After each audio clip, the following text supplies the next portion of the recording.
Hey guys, Luke here from Patient Rush, and I have a client of ours with me here today, Dr. Ali Ukra. Ali, welcome. Thanks a lot for coming on the podcast today. Thanks for having me. Excited. Awesome. So Ali, we've been working together for a number of years now, a few years. Yeah, it's gone by quick. I think 2 or 3 years now. Yeah, time flies. So, mate, really appreciate you coming on today. So we'll rip into it. First thing, I wanted to just get a bit of an idea and let everyone know, obviously you're a successful patient-based business owner, and you'll have some gems to share with everyone. So give us a little bit of background, mate, on your story, like how you got into the industry, and obviously, how you decided to go into dentistry, and then the journey to starting your own clinic and getting that thing up and running and successful like it is now. Sure. Yeah. I come from a very medically based family. My dad was a consultant anesthetist, and all four of my uncles, my mother's brothers, were all consultant doctors. So I used to go with my dad to hospital when I was younger and be fascinated by all that stuff. So I grew up always wanting to be a doctor.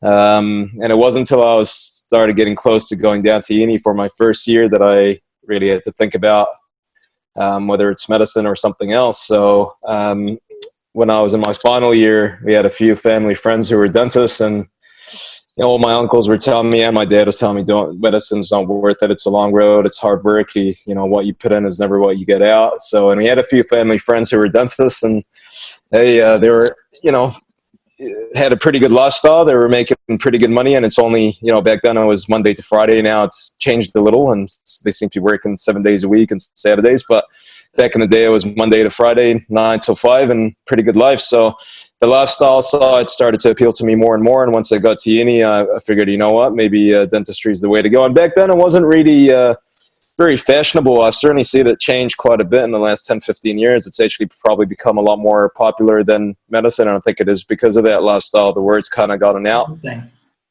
So, so I shifted my focus to dentistry and got into dentistry. It's never looked back, really, once I got in. My whole life, I've always set myself goals. I kind of never just going to sit and relax and go, oh, this is it. So once I got in, the next goal was, I heard that orthodontics was the hardest thing to get into. I didn't really know much about it. You don't really get taught too much in your undergrad years. It's a very different branch of dentistry. Right. Very, very different to all the others. It's not something you do and then the results there and then. You got to work over, anywhere from 6 months to 3 years. So, but it was the hardest thing to get into, very competitive. So, right. Set my target for that and worked pretty hard during my undergrad and got the grades. And after I graduated, I worked in Australia for a year. Really enjoyed it. I had a blast. Went over with one of my best friends, and we had a bowl for a year. I came back and I joined one of the family friends here in Hamilton. And after about 6 to 12 months, I actually bought into the 2 practices that he owned. So I got a taste of running practices, and one of them, the one I worked in with him, is a very, very busy practice in Hamilton. So it was actually quite a good experience at a very young age. I think I was about 24, 25. So you were managing the business side of things at that point as well? Yeah, well, he wanted to sell me both clinics because he's been doing it for a while, and he just wanted to sit back and kind of work and not have to run them. But I felt, a year out, it was my second or third year out, but it was only a first or second year in private dentistry, and I was just getting to grips and getting comfortable with private dentistry. So I wasn't really comfortable in completely buying out the clinics. So I suggested maybe I buy into the clinic and we do a partnership, and I could take a big load off him, but he could still do whatever he wants with his side of things. So it actually worked out quite well. Did that for about a year or two, and then I sat my primary examinations for the fellowship in Australia and did pretty well. I think at the time I was second in Australasia. So, nice. I applied to ortho and got in, and never looked back. I believe everything happens for a reason. Life was pretty good as a dentist, and I really enjoyed it. And, it's a pretty good life to have when you're 24, 25, 26 and running a few dental clinics. But I got into ortho and I thought, well, this is a sign, and never looked back, man. I finished 2012, my 3-year degree down in Otago, and it was tough, actually. It's very eye-opening. If you had asked me while I was studying would I have gone back and to study? I probably would have said no, because it's quite demoralizing when you go back. You go from earning good money and having a good lifestyle to not earning anything and paying a lot of money to go specialize. And it's hard work, man. You study from pretty much 8 till 5, and on top of that, you got to do your doctoral thesis. You got to study every night. You know, I was in there till about midnight, 1 a.m. every night for around 3 years. So, and in that time, you know, you're coming out, and it's a pretty uncertain future. The whole industry's changed. It's pretty tough, yeah, but it's been a long journey. So I started and graduated end of 2012. Yeah. And started my business 2013 back in Hamilton. So that's been a completely different journey since I started. Yeah. Wow. Oh, that's fascinating. And so since you did start your own practice like completely in 2013, what's worked for you to grow the business, to grow the clinic and scale it and get it to the point where you are now?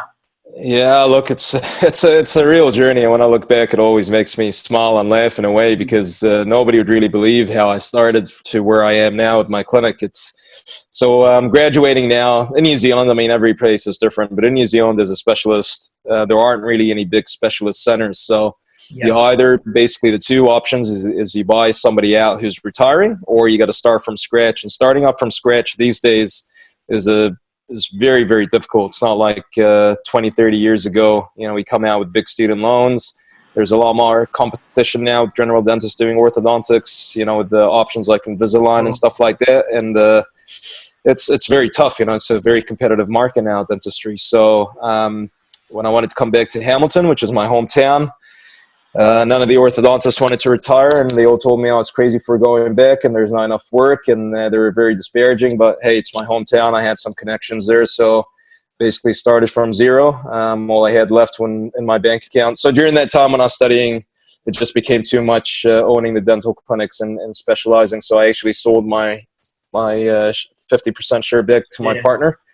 But all I had left was about, I think, just under 10 grand in my bank account from putting myself through study and starting up from zero. But I started from back of my Subaru Legacy station wagon. I had 2 big toolboxes that I filled up with all my stuff that I needed. And I worked out of my old dental clinic on Wednesday nights and Saturdays. And there was a clinic in town that was empty, and got to know the guy. Who was very nice. He gave me a chance. So I was working out of there in the city center on Tuesdays. I had another friend in Cambridge, which is about 20, 30 minutes ago, who owns a clinic. So I was out of there on Wednesdays. So, I still remember February the 13th, 2013 was my first day. I had, I think, 6 people booked in, and 4 of them were people I knew. So that's how I started, man. I was traveling with 2 big toolboxes. Kids would come and see me carrying my toolboxes. They'd be like, "What's going on here?"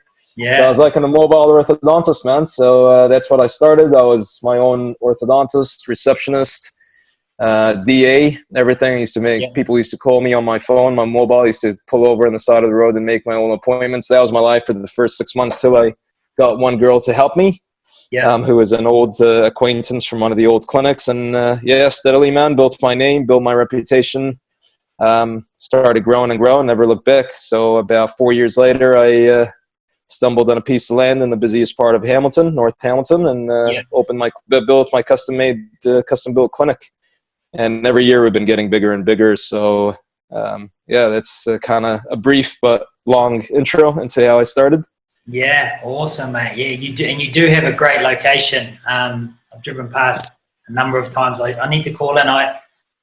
My family's just down in Cambridge, actually. It's a nice little town, man. Great town. It is. I need to call in and see. I'm overseas at the moment, but next time I will. It's a beautiful spot, and it's good, isn't it? Because it's a growing area as well. Like there's a lot. Yeah, it's one of the fastest growing parts in New Zealand, and even the land. I mean, it came to me, man. It's not a land that you knew that was there, because it's the main road of North Hamilton, and everything was built up. There's no land, but it was the front yard of a very big house, but it was all hidden. And they heard about me, and they actually contacted me. And at the time, it was just the market was really dead, and I was just getting my business going. And I said, look, I sat there with my accountant, and he said, it's a bit of money, but you're probably never going to get an opportunity like this again. So I bit the bullet and never looked back. So everything happens for a reason, man. When it's when it's something comes to you, it turned out to be the chicken that lays the golden eggs, you know, so, or the goose that lays the golden eggs. So, yeah, man. Nice. Hard work pays off. So sure does, mate. And Ali, how, like, obviously, you know, times we're living in now, and it's a little bit different, you know, where you are, but how has COVID-19 impacted your clinic, and how have you adjusted or had to adjust? yeah, look, I mean, with dentistry here in New Zealand, once we were in level 4 and 3, only emergency dentistry could be done, and orthodontics is all considered elective. So we actually couldn't work for up to 8 weeks, I think. I mean, there were options. For me personally, not working for 8 weeks was just it was a good breather and good family time in the end. So I'm glad I had that time off, but it's more disrupted. I mean, we had about 1,500 clients we had to reschedule from those 8 weeks. So we spent about 6 to 8 weeks just catching up on all of that, and even had to book in all the new patients. So it's been quite exhausting, actually, the last 3 months catching up on that, and I've been working extra hours, doing late nights, working extra half-day Saturdays, trying to catch up on everything. So in terms of that, that's probably been the most disruptive part. But work-wise, in terms of income and everything, probably in the last 2-3 months, sorry, we've caught up on that leg. So financially, luckily, compared to other businesses, I think overall in New Zealand, most businesses have been okay. It's probably more the tourism and the hospitality industry that have been more hard hit. But yeah, now with the uncertainty of going back into different lockdown levels, you know, everybody got a bit nervous, but thankfully it's only been Auckland that's gone into level 3. So so far we're okay. Nice. Yeah, that's good, mate. And so, and then on the marketing side, obviously we do some marketing for you, but in general, like how important is marketing for you, and what kinds of marketing do you do? Obviously, look, in this day and age, marketing no doubt is a big player in things, but orthodontics is kind of like a unique niche. It's quite elective. So the reason I guess I've gotten very popular in Hamilton is I guess the brand. I'm pretty honest with people. You know, I don't try to rip people off. If they don't need treatment, they don't need treatment. I just build my brand on being honest and very personable. They see me for all the procedures. They're not, you know, they don't see me to begin with. Then I send them off to other people. It's just me. So what I've really focused on in the marketing is me and my own clients. So I firmly believe in an elective industry like orthodontics. You shouldn't really be targeting. I mean, there's a window for it, targeting new clients, but I believe you actually get a lot more new clients from the current clients that you have. It's not like giving haircuts where it's anybody walking down the road and go, oh, I need a haircut, let me get a haircut. Sure. People want to need to get orthodontics, or they want orthodontic treatments straight in their teeth or whatever. So, and a lot of that stuff comes down to trust as well. So if somebody's had a good experience with me, they're going to go tell their family, their friends, or somebody, you know, they see with, oh, who'd you go to? What were they like? So to be honest, a lot of the referrals are word of mouth. You know, we do get referrals from dentists. We do get people from, you know, new patients that we're just looking around, but a lot of our patients are from word of mouth from our current clients. So a lot of my marketing, and I did a lot of stuff on Facebook.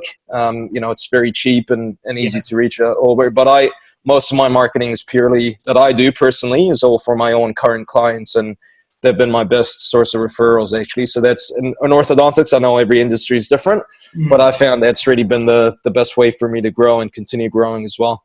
Yeah, that's fantastic. Yeah, I mean, I can attest to that. Like you're one of our clients, and the ones who have been with us the longest, like we've had clients for over 3 or 4 years who we've been working with, patient-based businesses. And it's interesting because the ones who continue to grow and be successful, it's more the integrity of who they are and how they run their business and how they deal with their patients. That's the common denominator that I see that makes you know, our clients who we know for the longest. It's how they deal with people and their honesty and stuff. So it is interesting, but at the same time, it's obvious, isn't it? Yeah, absolutely, man. I mean, if you invest on your, not just even your clients, your own staff, even people when they come in and they see that your staff, you know, you're a big team and you all get on well together. They like the environment. They like that environment for the kids. But but yeah, the more you invest in your own clients and your business, the more it'll return. I mean, I personally don't even look at any financial stuff.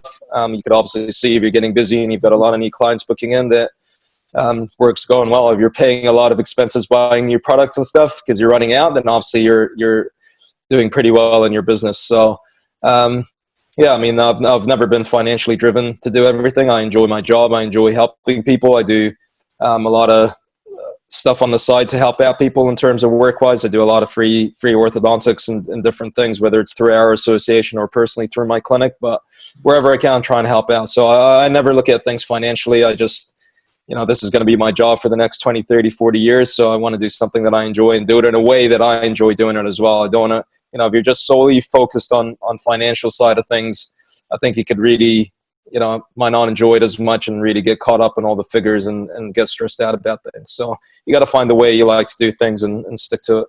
Yeah, that's awesome, mate. That's inspiring.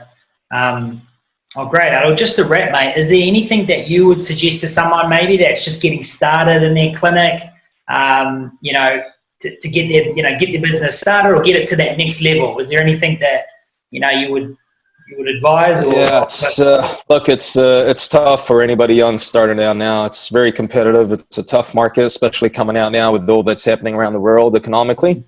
But look, the start's always the hardest part, but stay true to yourself. Be honest with people, work hard, and it'll pay off. It might take time, but it'll pay off in the end.